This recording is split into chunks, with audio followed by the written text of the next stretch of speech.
afternoon and welcome back to Tactics Board. Today we're previewing Norwich City's trip to Rotherham United, their 5th championship game of the season, where they'll hope to continue their unbeaten start to the campaign. And it's going to be your classic championship encounter, I think. Norwich, one of the bigger clubs in the league, against Rotherham, who are well known for their hard work and their rigid setup and being strong defensively when they're at their best. But they are a team that's expected to be in and around the relegation mix. They've had a difficult start to the season. They've only picked up 1 point in the league so far, but they have played some of the better sides in the second division. They've lost to Leicester and Stoke and came close to some pretty good results as well on the way. So I think their fans feel fairly confident in spite of what's been a pretty poor start on paper, and they feel that they could stay up, maybe even comfortably. So it's going to be an interesting one to see Norwich play against that sort of setup, and I'm going to get into how I think tactically the game is going to look and the starting 11 that I think David Wagner is going to employ for it. So without further ado, this is the 11 I think he'll go for at the New York Stadium.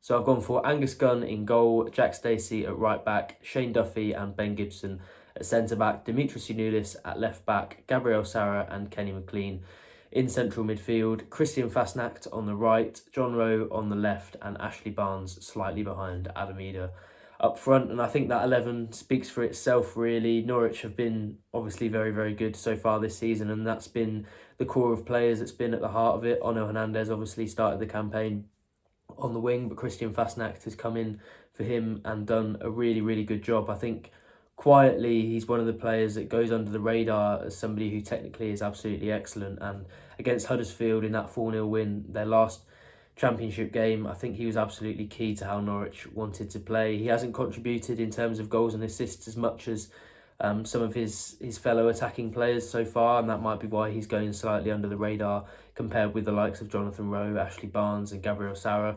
But I really, really like him as a player, and I think David Wagner, having worked with him previously and having pinpointed him as somebody he wanted to bring in this summer, is clearly a huge fan. So as much as there is a little bit of pressure from Przemysław Płacheta, who, by the way, this season, I think, contrary to all expectation, has been absolutely excellent. Obviously scored the winning goal in Tuesday's Carabao Cup win over Bristol City as well. And I think just generally his performances have really impressed. But you don't change a team that's been playing as well as Norwich have. And that Huddersfield game, while the tactical aspects we're going to get into will be slightly different to the Rotherham game, fundamentally it's a similar test, and it's the same sort of test that Norwich will face a number of times on the road this season. They'll come up against physical defensive sides who would be happy with a point, and I think Rotherham, without trying to box them too much and use cliches, I think fit into that category.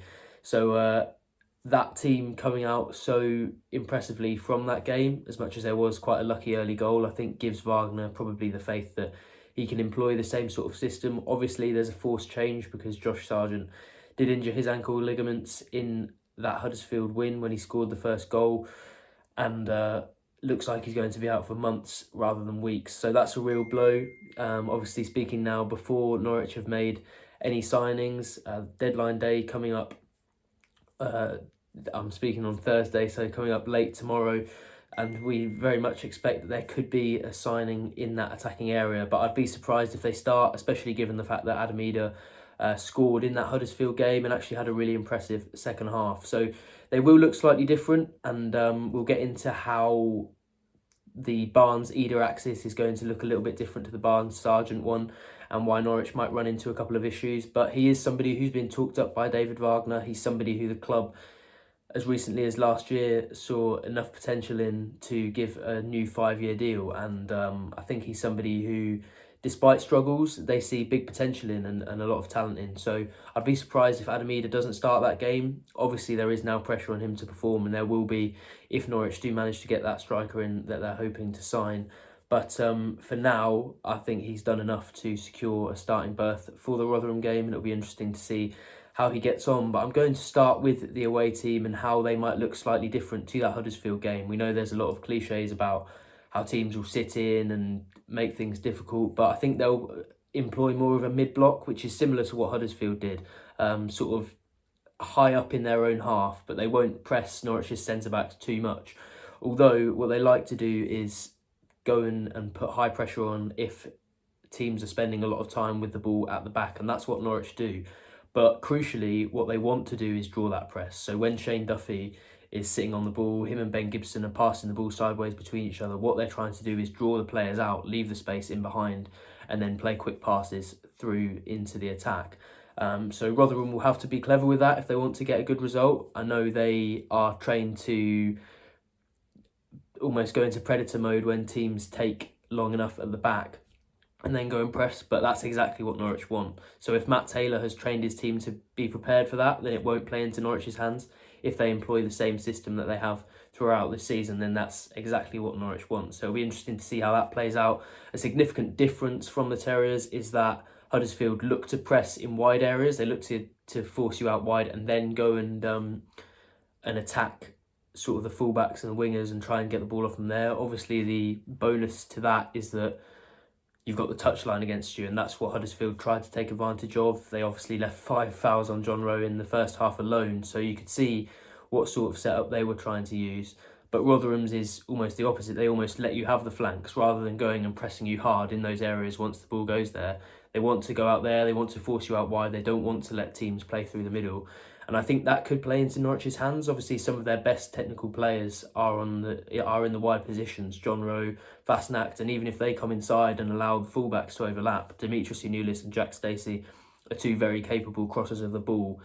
And now Norwich have 2 strikers who will back themselves in that sort of in the box scenario in Ida and Barnes. Ida probably should have scored one of the 2 very good crosses that Poeta found him with in that Bristol game, and he wasn't able to, but he's still a very physical presence in the box, as is Barnes. He scored countless goals from that sort of position. So that could suit Norwich very well, but the pitfalls of that strike force is that I'm not sure there's anybody willing to go and run in behind too much or be that striker that's a focal point, which strangely you wouldn't associate with the strikers that Norwich have now. I think if you put Ida and Barnes in front of most Championship fans, they would say, oh, that's very physical, you can go long, they'll hold the ball up. But hold-up play isn't one of Ida's strengths at the moment. He really likes to have the play facing him, and I actually think technically he's quite underrated. His range of passing is good. When he gets a yard, he does very well to find the fullbacks and find the wingers and get attacks started.